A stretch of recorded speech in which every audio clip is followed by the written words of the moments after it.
In 5, 4, 3, 2. Good night, everyone, and get ready because it's time for the late chip at the video store.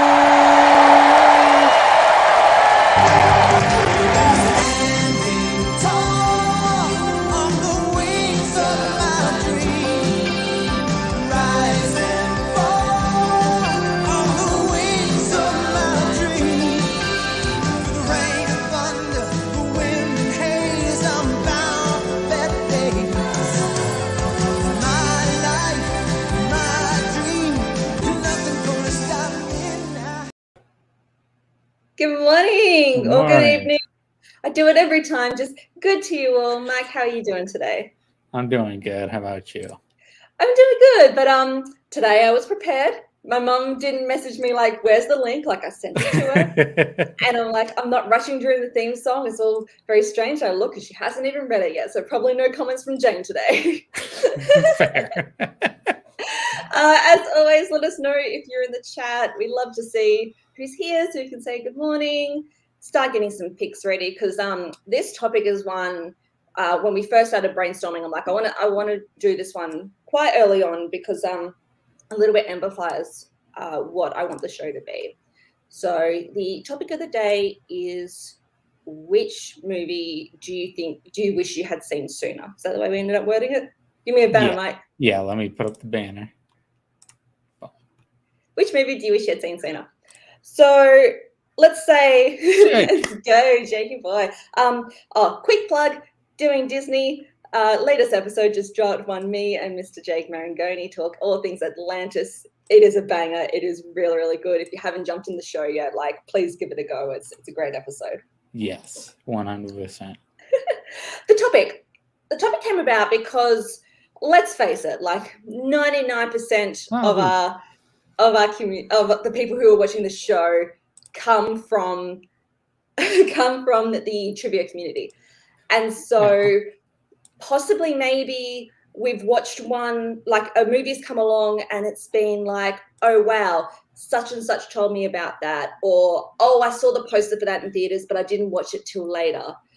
Or maybe you're just going back and following along lists. So are you doing Oscar winners? Are you doing AFI? Things like that. Or following, Mike, you've been following Edgar Wright for forever and a day. So like you would definitely have a good list that you've been following and maybe being like, oh, I wish this had come into my life a little bit sooner. Maybe like you just really enjoyed it. Maybe it affected you in some deep way. Maybe you were just like, oh, I was a little bit wrong to prejudge that. Anything like that. Or otherwise, the other way I thought you could approach it is, did you just sort of a little bit miss the boat on something? So I know for myself, like if you didn't, I watched Goonies much later in life, not being a kid, being an adult. And so I can see why people really liked it, but I don't connect to it on that level because I'm not a kid at the time and I can't project myself onto it. Yeah.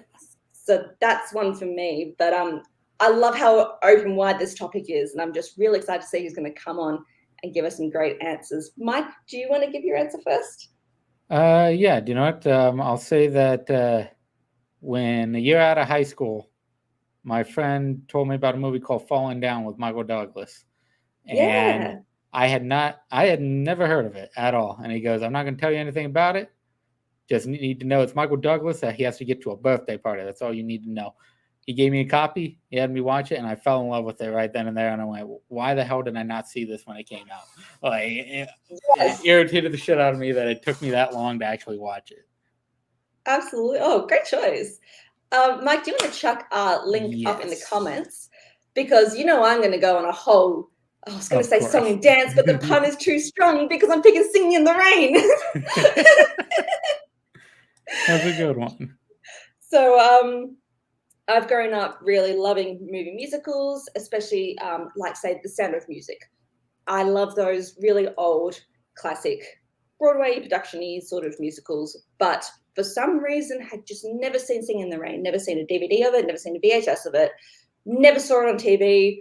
Like Sound of Music, I think we had taped off the TV. It was always on. We did like end of year concerts to it. things like that. My dad had the piano book of it, and we would play like music from The Sound of Music, but never Singing in the Rain. And so it wasn't until, say, my like early 20s when I think everyone starts to get that period where they start to seek out older films or just to start plugging those gaps. And so I saw Singing in the Rain, and it was just like on my laptop, small screen, and watching it, and instantly fell in love with it.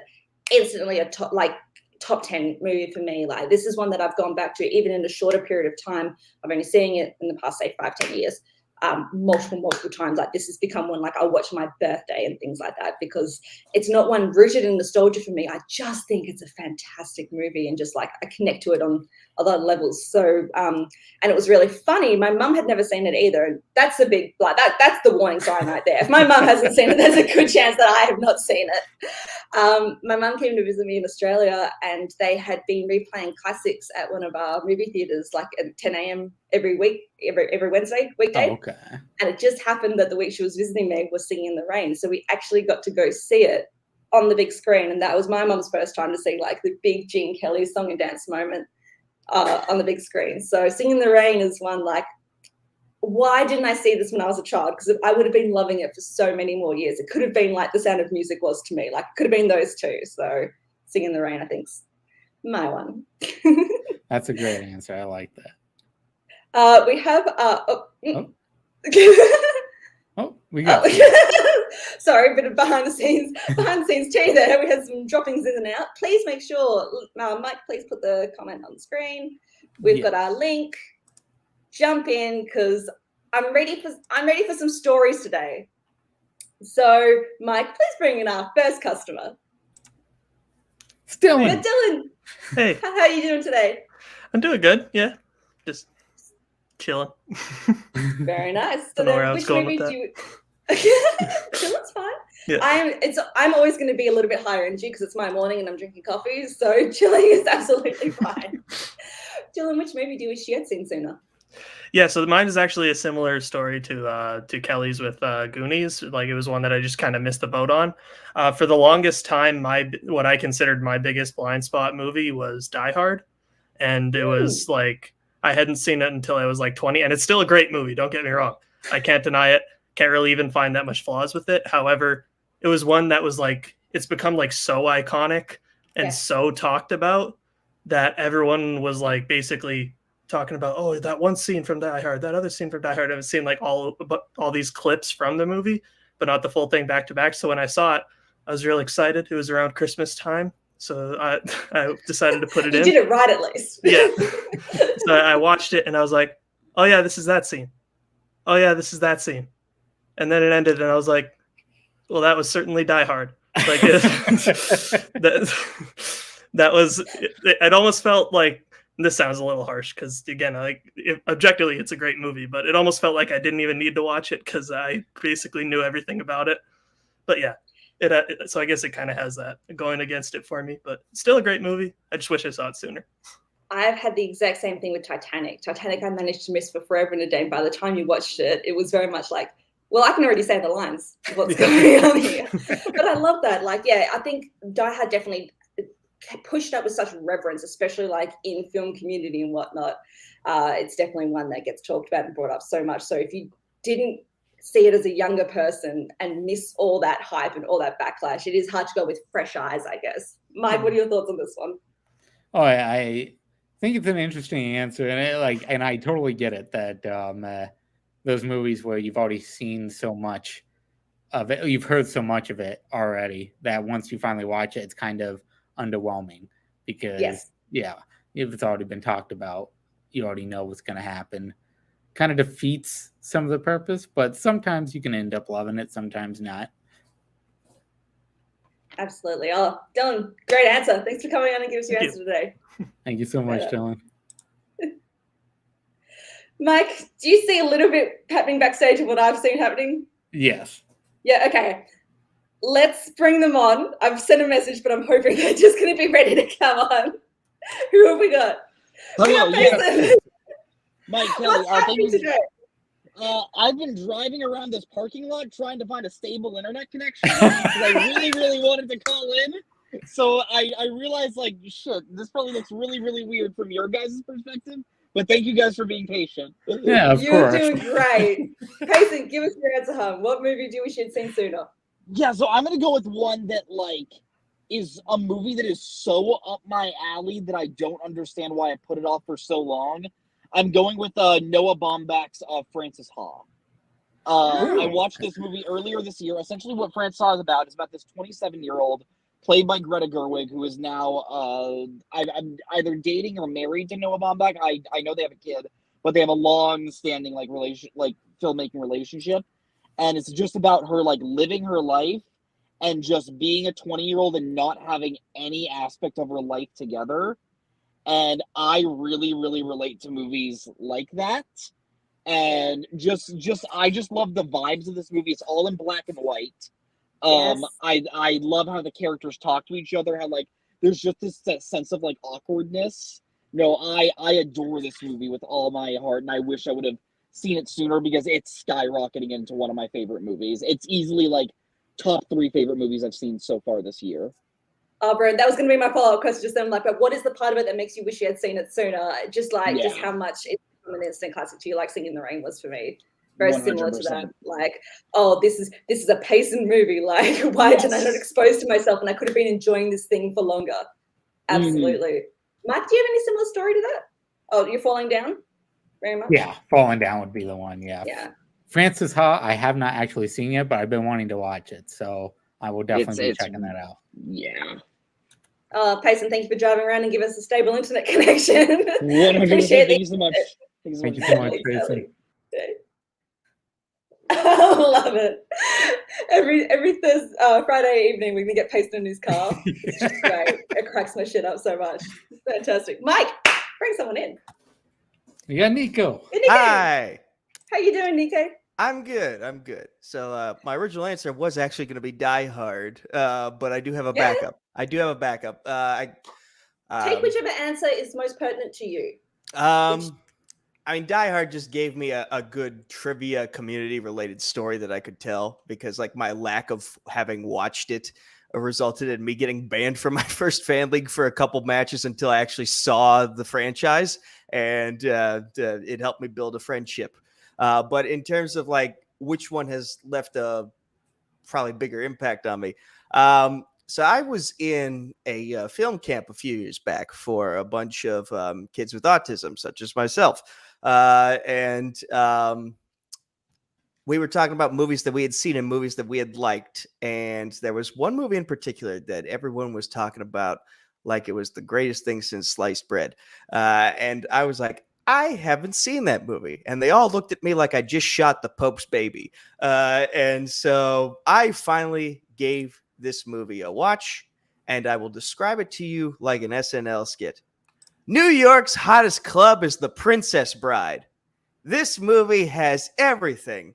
It has princesses. It has chivalry. It has pirates. It has awesome swordplay. It has awesome wordplay. It has Andre the Giant. It has Wallace Shawn dying by his own hubris and some wine with poison in it.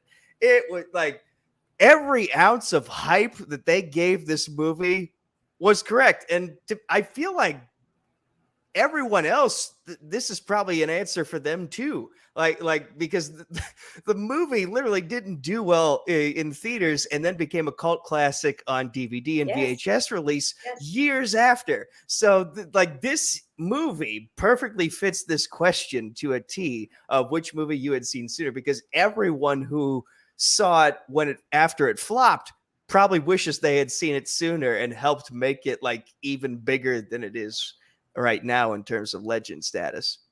Oh, Nico, I love this answer. And actually, it's very funny with The Princess Bride. I have the opposite story where I was very lucky. My mum and dad had rented it like when they started dating and loved it. So then when I was old enough, they made sure, very in a Princess Bride, reading the book to the boy, they made sure that I watched this movie. So I've grown up loving this movie. So I was very lucky to have been a kid when I saw it. But I can understand, like, it was my dad that was hyping it up to me, like, you better like this movie. And he was right, because the way that you just listed off all the great qualities of it, it is one of those ones like, damn, I wish I had this in my life sooner, because all the quips, the jokes, everything about it is perfect. Mike, what are your thoughts on Princess Bride? Princess Bride is definitely one of those movies where, yeah, it could easily be this because, like Nico said, it wasn't popular. Yeah. It became popular way later. So, yeah, a lot of people saw it way later than they probably should have. Absolutely. Oh, Nico, thank you for coming on and give us your answer today. Thank you so much, Bye. Nico. Mike, we've got a full shop today. It makes me Yes. so happy. Bring someone in. Yeah, Jake, good boy.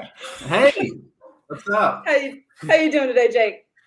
Doing well. I get to finally see 3,000 Years of Longing in a couple of hours. It's taken like 2 weeks, but yeah, look forward to it. So glad you can kill time with us this morning, love.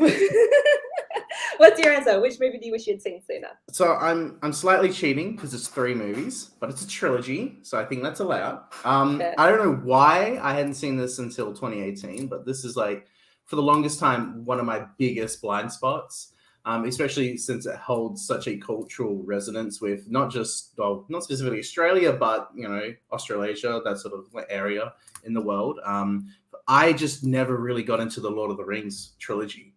I don't know how. I don't know why. It's a little blasphemous. I'm sorry, Kelly. I just don't know how you avoided it.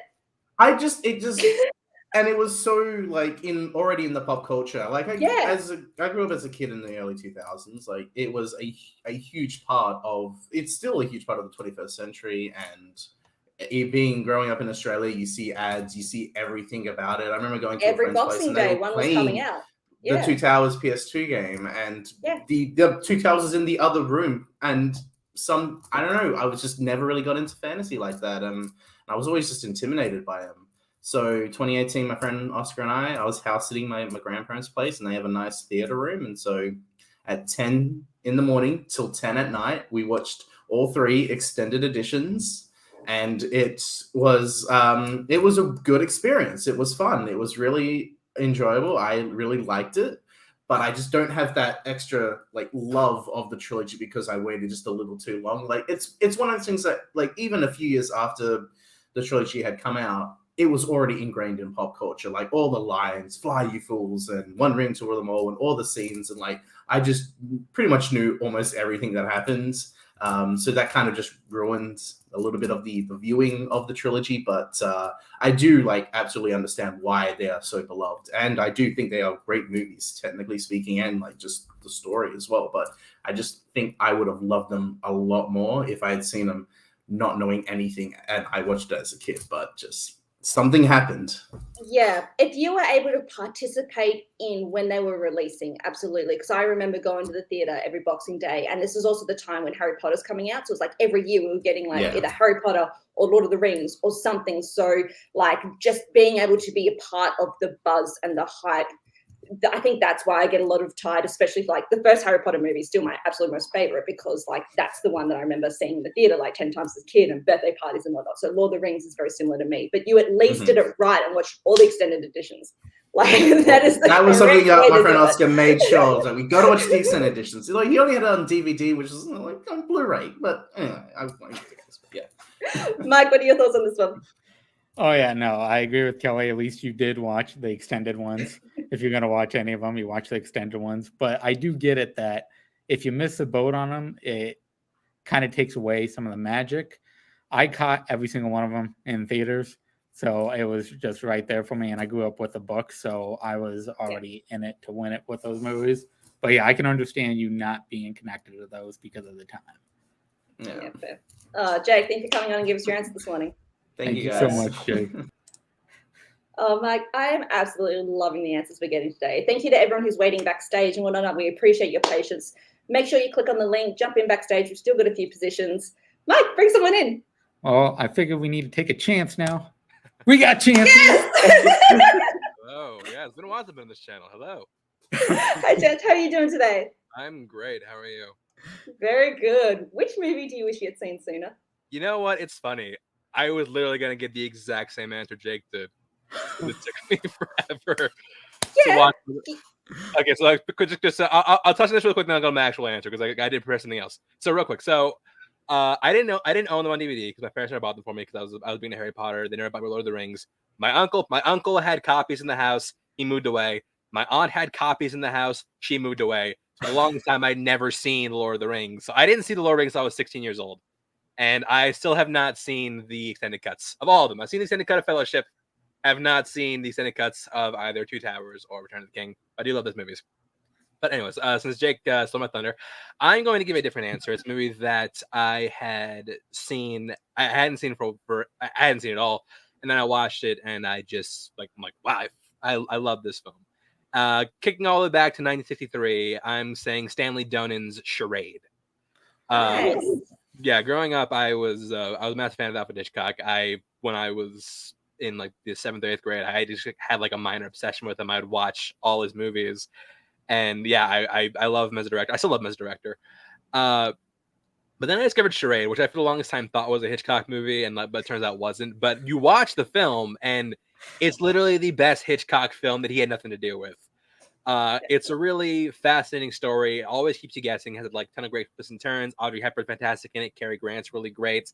Audrey Hepburn as this victim in the movie where so many like awful things and like scary things are happening to her, and you're just like, damn, you're just like wondering how she can get out of it. And Cary Grant is a character who like you never know if you can trust. You never know how legit and how real he is. You never know what side of the coin he falls on.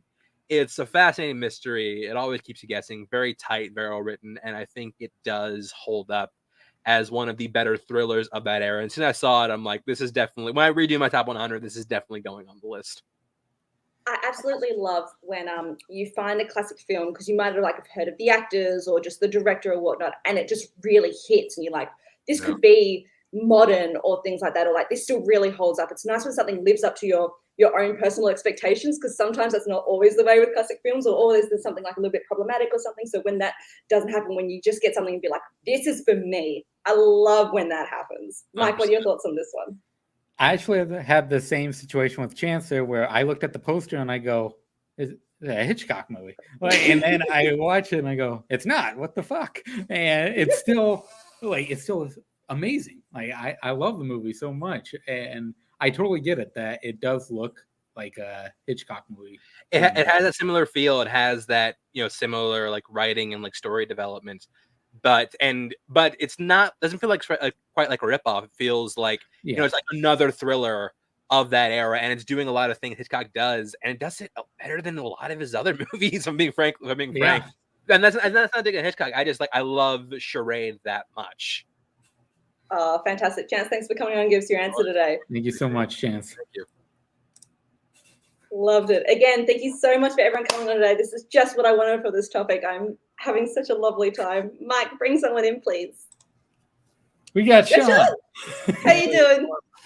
I'm doing really good. How about you? Oh, having a blast. Which movie do you wish you had seen sooner? So I was really conflicted on which one I was going to go with, because there's two that really just jump out into my mind. One of them, especially because of the industry that I'm in, is Chef. And how much because I didn't wind up seeing it until I was like 23, 24 years old. And it has a really special place in my heart. And every time I want to get inspired about being in the kitchen and, working my way up and everything, I go back to it and I watch it. But the movie that I'm going to talk about is one that really informed my film viewing experience going forward past it, and sort of the landscape that it created allowed things like Squid Game and Parasite to exist. And so I'm going to talk about Old Boy. Nice. Old Boy, for anybody that hasn't seen it, which, I mean, this community is filled with people who are absolute cinephiles, so I can't imagine there's that few. Basically, guy wakes up in a hotel room after a night of heavy drinking, and then he gets locked in that room for 15 years. He's let out without any explanation whatsoever as to why, and then he's left to try and figure out what the hell's going on, and he's basically on a revenge mission, and then things just go completely off the rails from there. It's a movie that doesn't just have great performances, but it also is just so insanely written, and it really kind of opens you up to checking out different Korean films, like stuff like Memories of Murder and Parasite and anything Bong Joon-ho has done and anything else that you might wind up checking out. And I just think it's one that if you haven't watched it, it's just so fucking good that you owe it to yourself to check out at some point. And by the end of it, if you're not just sitting there going like, I don't even know what to think about this, because the film it doesn't wrap up in a neat little bow. It's like, and for anybody that hasn't seen it, I won't spoil it, but it is a really deeply disturbing ending on what revenge can do from both sides. And it's just a great film overall. So yeah, Old Boy's my pick. Oh, Sean, I love this because this is not a way I had approached the question before. It's like, what exposes you to a wider range of films? What is the thing that can like lead you on to other things, to either different countries or different genres? What's like the thing that gets you down the rabbit hole? Yeah. And this is your exposure to that. I love that. I haven't seen Old Boy. I know it's not the film for me, so like that's fine. But I do understand the way you're describing it, and I do adore a lot of the ones that you mentioned from our South Korean directors or Bong Joon-ho in particular. So, Mike, what are your thoughts on this one? Yeah, I saw this in high school a couple years after it had come out, and yeah, I fell in love with it right away. It's a very, very weird movie to fall in love with, and it's very unique. But yeah, I think this is a great pick. Can I ask you, Mike, did that then like lead you to look at like international directors, or like that was just like a one-off experience, or did that like it was in the middle of me going through different international directors and films, so it kind of pushed me to continue to seek out more movies like that. Love it. Oh, Sean, thanks for coming on and give us your answer tonight. Thank you guys always for having me. Mike, I'm loving the wide array of answers we're getting today. Make sure you throw that link back up in the chat. If you're watching and you haven't jumped on yet, please do. I'm just loving everyone's way they're approaching the question is fantastic. There's some like I've missed the boat. There's some like this showed me these other things. There's some like this is just such a mean movie. It's really funny. Sometimes I tend to think for myself personally, I know when to wait and a little bit delay gratification in watching something. So like I might buy, say, an anime, and then I might wait like 2-3 years, and I'll know the exact time I need to crack open that because that's the time that I'm ready to enjoy that. So I had that very much with Spirited Away.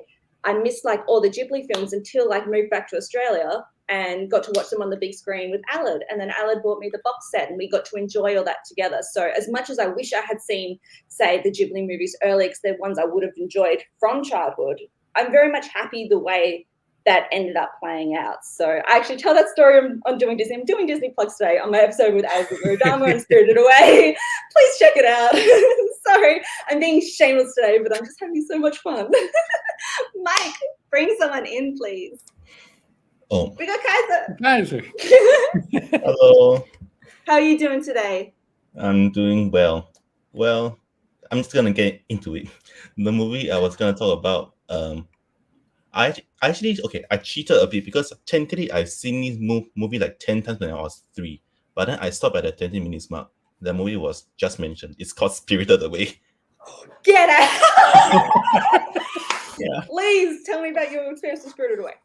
So yeah, the reason why I stopped it at the 20 minutes mark is because 2 certain characters turn into other types of creatures. If you haven't seen it, I won't spoil it. But yeah, but the reason why I say I wanted to have seen it sooner is because 3-year-old me was just very, very scared of anything like horror related or that stuff. When stuff just becomes when shit goes into the fan basically. So yeah, whenever I reach that scene, I just stop. But I actually watched that movie like 3 years ago, and honestly, it's an experience that I will never forget. But sadly enough, because I was so scared by the movie, I actually watched it on an iPad. So I was like, oh god. Yeah, and I was like, yeah, I wish I had seen it in the theaters or on my computer at least. But yeah, this whole movie, I feel that there's so many like great moments that it just for me like and stuff that I didn't know that I wanted, like them putting the bike out of the water spirit. Yes. Then at the end when there are like multiple parents and when there are multiple pigs, and then Chihiro has to choose which are her real parents, and yeah, what was his name? The guy with many legs with the dust bunnies. Akamaji. The boiler room, yeah, and it just. I wish I wasn't such a pussy when I was a kid, and got to the end, because honestly, when you watch it as a kid, like, as an adult, sometimes you're prone to criticize a movie more. Like, you want that a movie that flow through you the way that Spirited Away does to kids and to adults alike, I suppose. But I wish I saw this as a kid, because honestly, it would have been so amazing, and yeah, I missed out basically. I think 3 was really young because Ghibli's very funny. Like, the pigs are drawn so realistically. I remember seeing it there and going, what the hell? Like, Ghibli can get a little bit gory, a little bit too realistic. It's not the Disney kid-friendly sometimes, so I do understand where that came from. But, yeah, having maybe been able to watch it, say, like 9, 10, I think you would have grown up loving it. And, like, the score, the characters, the themes of coming of age and identity and everything, I think, yeah. And I'm the same. That's why I'm like, I'm glad I watched it on the theater so I could appreciate it all. But maybe if, like, in another timeline, I would have watched it at, say, 12, 13 when I was getting into anime, and that would have been like my defining movie, I think. Mike, you just recently watched Spirited Away for the first time as well, didn't you? Yes. It's so a movie. Is this one you wish you'd seen sooner? Yeah, actually, I agree with Kaiser. It is a movie I wish I'd seen sooner. It's one of the ones that, like, it's some of the more of those anime ones that I just never got to as a kid, and growing up, I wanted to go and watch them, but just other shit came up, and finally I've been going through some of them, and I'm enjoying them. I've been watching, I've been enjoying. So yeah, I definitely should have seen this sooner. Brilliant. Kaiser, thank you for coming on and giving us your answer today. Thank you so much, Kaiser. Jake's right. It must be something in this time zone that we're all linking up somehow. So unintentionally spoiled that. That's just hilarious that the 2 movies fortuitously timed together. Mike, bring someone in, please. Oh, sorry. Nick! Oh, no! I'm so sorry. You've been waiting, darling. Oh, no. Of course, as soon as I walk away. Oh, God. I'm sorry. It's almost like Mike did it on purpose, you dick. I thought you guys would see that I was away and you'd pick somebody else. Okay. Anyways. Well, happy to be on, by the way. So I will say 2 of my picks have already been taken. But like I was telling Mike earlier, I way overthought this and had like 10 different choices to go with. I hope so. And Sean, speaking of Sean was the other one. That Old Boy is a fantastic choice, because in the same boat, that got me into the deep dive of Korean cinema that has so many great movies. But the one I'm going to go with is basically same sort of things that it got me into a genre that I've really loved over the last like 5 or so years. Is I did not watch Army of Darkness until about 5 years ago. Oh shit. So basically, like, I would like to also lump the original Evil Dead in there too, because I basically watched those back to back. The trilogy, yeah. Yeah. So, but yeah, those movies are just fantastic. I just loved the perfect meld of like comedy and horror and all the physical effects and everything that was part of that film, and always shop smart, shop smart. And Bruce Campbell, I absolutely love that man. If I didn't, it immediately like leapt off the screen and absolutely fantastic. So I was just like, why did I wait 30 years to watch this movie? It's just like, because I see everybody talking about it and like, oh, Bruce Campbell's fantastic, he's so great, and I'm like, I just never got around to it, and I finally did, and I'm happy I did. And I love the Evil Dead show. Like I've just gone completely all the way into it. So, but yeah, that was one of the good ones. Like I said, if Old Boy wasn't already taken by Sean, that would have been the other one. But this was right behind it. Oh, that is such a good pick, because you're right. These are cult movies. So sometimes it does take a while to get in. Like I saw it only a few years ago as well, because I'd always see the Evil Dead 2, you know, the Ash real close-up face with the splattered blood, or like you would know things about the chainsaw and things like that. So you do have to sort of get into it. And Aled has a shirt, Shop S-Mart. So like I was seeing it all the time. So eventually you have to get into it as well. And it is one's like, oh yeah, I can see why that's happened. I wish maybe that was one of the avenues of horror, like horror comedy is something we started going down a lot more because of that. So Mike, what are your thoughts on this one? Well, not like you called it out at the beginning of every show. Being, you know, a respectful young child as I was, I saw this in theaters when I was 5 years old, and it changed my life forever. Yeah, I loved Bruce Campbell forever and the day after that, because I'd seen this one first in the theater, and then my parents had shown me the first 2 Evil Dead movies. I think it was the next weekend, because we used to have movie nights almost every other night. So they needed to show me those, and I fell in love with Bruce Campbell. I fell in love with this movie, and I love it when people finally come to enjoy these movies. Joe Fairley also had to watch Army of Darkness be the debate we had for the first time, and that was an interesting experience having him watch that for the first time. So yeah, this is a great pick. Yeah, I'm not pandering, everybody. I'm sure they're like, oh, I have to pick, you know, Bruce Campbell. But anyways, no. I love it. This one was really the first one to come to mind. Like I said, this one, and then like 4 or 5 others. This one was easily the I felt like was the most appropriate one to bring up. So. I think it was the correct choice. Thanks for coming and giving us your answer today, Nick. Of course. Thank you. So much, Nick. That was fantastic.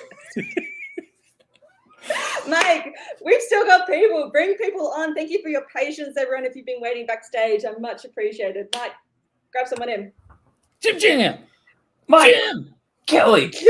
Mike. Jim, how you doing today? I'm good.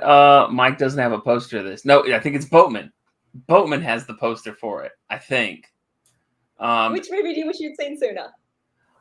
So it's in the vein of what everyone else is doing. I'm picking a group of movies, and just 2 because the third one's kind of okay-ish. And my offer is this: nothing, because you know, you got to make an offer that you can't refuse. And it's The Godfather, and The Godfather 2. Yeah, Mike gets it. But yeah, I just had never seen like any of the Godfather movies, and then I was like, one day I was like randomly like, I think I should watch The Godfather, and then I watched it, and then I was like, okay, so now I'm gonna watch The Sopranos too, and The Godfather Part 2, and then I was like, should I watch Godfather 3? And then people who I was consulting about this was like, you don't really need to, which I really didn't, but I did anyway. But so, you know, that's my picks is specifically The Godfather and The Godfather Part 2, because just good fucking movies. So just because they're good movies and like because they're so well known in the pop like zeitgeist. Yeah, because it was like because you know like everywhere you look, it's like any list references. of greatest movies of all time. It's like top 5 is always like The Godfather Part 2 and The Godfather. So I was like, come on now, come on. This is. I figured it would be like, you know. I'm not hating on Chance, but it's like Charade, and it's like, okay, I'm not gonna watch Charade and then be like, this is the greatest movie I've ever seen, because it's like, you know, like these older movies from the like 50s, 60s, 70s, where everyone's like, these are the greatest movies I've ever witnessed with my eyeballs, and I'm like, come on, like Lord of the Rings is better than that. Fuck that. But then it's like, but The Godfather like lived up to the hype. That was gonna be my question. Did it live up to all the expectations put on it? Because it is hard to come in as fresh eyes, as we've talked about, like Die Hard and Lord of the Rings. It's hard to come in and have it be so revered by people, and then be like, oh yeah, no, that deserves to be like one of the best movies of all time. Oh yeah, was that Godfather? Like, yeah, that's like a perfect movie. And then like it also led to me watching The Sopranos, which is like one of the best shows ever, except for the ending. And then, of course, like the greatest podcast moment that has ever happened on the Rewatchables when Bill Simmons asked the question from The Godfather, what did Michael do all day?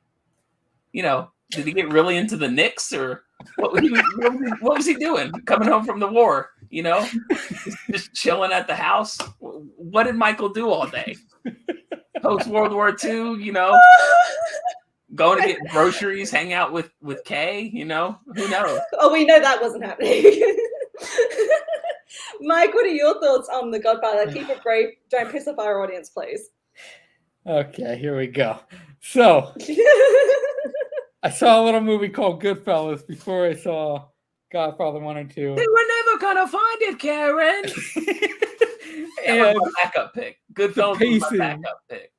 Of Goodfellas kind of got me with The Godfather. Now, I enjoy the Godfather movies, despite what someone's coming on next would tell me. I enjoy the Godfather movies. They are good fucking movies. But I just don't love them the way other people do.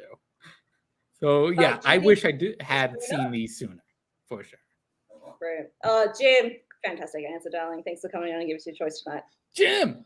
Jim! Legend! Mike, bring him on. Yeah, the one man that you've been waiting to have on all this time. Yes! Cody! Cody! Tell Mike why he's wrong. You muted, Cody. No, he's muted. Mike's been wrong on most of his movie takes for the rest of his life. Treasure Planet, 5 stars. Godfather 4. We're living in a weird world. Mike hasn't. If it has bloods and like if a Disney animated movie had like blood and guts everywhere, 5 stars. If it's like if they sing and dance, I'm a pass a little bit. Mike's parents, I really would love to have a sit down interview with because they did a lot of damage. But it made him a great guy. Unlike there's been like 45 different people that brought up like 75 different picks. Well, I'm here only to bring up 100. It'll be quick. Don't worry. No, I'm just kidding. There's a few that jumped in my The Godfather is a great choice. That was a clear choice for mine, but I didn't even consider it for this. 2 honorable mentions. I'll say I won't even talk about them. But Judgment at Nuremberg. I wish I would have saw that a lot sooner. And When Harry Met Sally. Automatic rom-com, top tier. The one I went with is in this community. Some people say that I have like opinions, and I just say the correct choices. The correct choice, and they come off as Cody movies. Cody movies, like, oh, this is a perfect Cody movie. The perfect Cody movie is from 1993. It's The Fugitive. The Fugitive is a movie that should have been on my radar since I was born. I am Tommy Lee Jones from that movie if I've ever seen anybody in the movie. Like, I don't care what the answer is. I'm just here to do the job. This movie is crazy action. Don't watch U.S. Marshals. It's garbage. Don't waste your time to watch the sequel. But this first one, Tommy Lee Jones and Harrison Ford, the hunt down of being like convinced that he killed his wife, and Tommy Lee Jones like not caring like even the evidence. He's like, I just got a man I got to go capture. It's perfect 90s action. Yeah, it's a movie that is like everything I love in a movie, but I just missed for so long. I didn't see it till I think 2020. Like it never even hit my radar, and then instantly like shot up the chart because it's kind of my kind of movie. So yeah, The Fugitive, great. Is that like you hadn't heard of it before, or like you hadn't taken much stock of it? Like, because that's me with Singing in the Rain. I'm like, why did I not watch this when it's very clearly the thing to do? So what was it about The Fugitive that was like maybe keeping it off your radar? Singing in the Rain's crazy for you not to have seen that. I would have picked that as a top tier. But I guess I didn't even like pass the bar of like certain action movies. Like I think people like when they see it, they talk about it, but I don't think it hits the same as like Die Hard or even like for me, I've seen Speed numerous times. Like 90s action, it just never crossed a bar to like people bring up in natural conversations and talk about it. Like even the I don't care, which I think is like a great quote line from that movie. I don't think it's been like really talked about. I think it was brought up in like a movie of some sort or like quoted in something and it got back into the medium, but yeah, I don't know. It's something that I looked at it and I was like, Tommy Lee Jones and Harrison Ford did a movie and it was called The Fugitive. Like, and I think Tim Bercala watched it first and gave it like 5 or 4 star. I'm like, okay, I'll click on it, and I watched it that night, and I was like, I could watch this again right now. It's one of those perfect like guilty. It doesn't fall into guilty pleasure because I think it's a really good movie actually, but like it's one of those overall just easy watch movies. Yes, love it. Mike, what are your thoughts on this one? Oh yeah, I've loved this ever since I saw it in the theater. It's one of my favorite action movies. It really is. Tommy Lee Jones is fucking incredible in it, and Harrison Ford is great as well. But yeah, Tommy Lee Jones, I kind of do agree with Cody where it doesn't hit over some of the other 90s actions, especially like Speed and shit like that others did. But I still can go back and rewatch Fugitive and have a great fucking time with it. Godfather or The Fugitive, Mike? Oh, I gotta go Fugitive. Gotta go Fugitive. Cody, thanks for coming on Here's Your Answer, darling. Drop out now. Have a good one, Cody. Mike, I'm loving it. If you haven't jumped on yet, please, we're staying open for a little bit longer today because this is the most fun I've had in any episode. I'm loving today. Mike, can you just chuck up that link in the comments again? Yes. Make sure. Bring someone on. They've been waiting ever so patiently. We have Nick Tewig. Nick. Hello, darling. Hey. How are you doing today? I'm doing all right. Hanging in. How are you guys? Very good. Which Good. movie do you wish you had seen sooner? So I like many. I haven't been here the whole time, but I apparently a lot of people have said more than one. I'll just say one, but it has a bit of a backstory. So I used to play fandom. When I did that, I only watched fandom movies because I'm a psychopath. Like, literally nothing else. After I defended a belt, I would reward myself with like 2 episodes of Impractical Jokers and then go right back to watching fandom movies. But there was one time I got set up in a debate against one Nico Rigoli, who I believe is in the chat. And the question was, what is the best sports movie of all time? And I sit back and I go, I think I'm just going to try and pick something that Nico wants.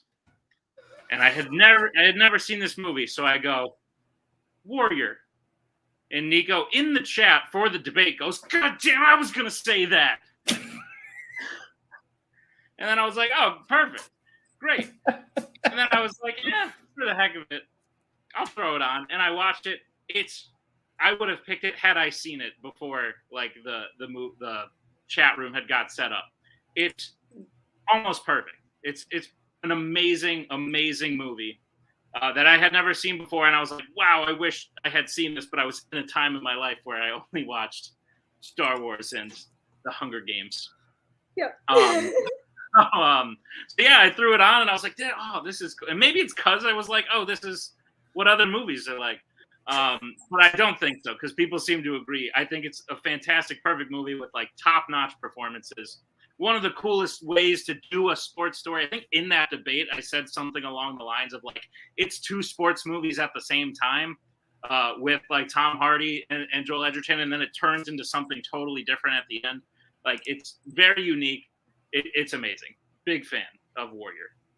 This has been one that's been so high on my watch list because I've never heard anyone say anything less than raving about it. Not just it's good, like raving.